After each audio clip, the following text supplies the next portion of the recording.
Irie December, Jamaican Bredda, they are back again for reason with my people. 2025 has been a year to remember. We continue to sell off in our music.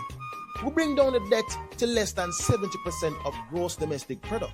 What we earn as a country. We win bobsled gold. And we not have no snow.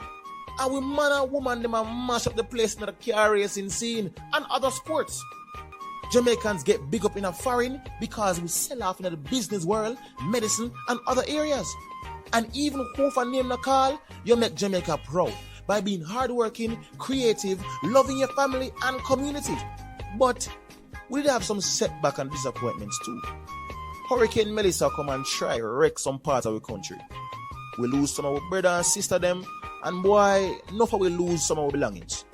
Our crops, and of course the businesses. We lose nothing, but we don't lose hope and determination. And we get so much love from the world, I did wonder if we could have managed it the way my heart nearly bust. We Jamaicans blessed, and we are going to bounce back better because of Jamaica, we say. Happy New Year, Jamaica. May we make the most out of 2026.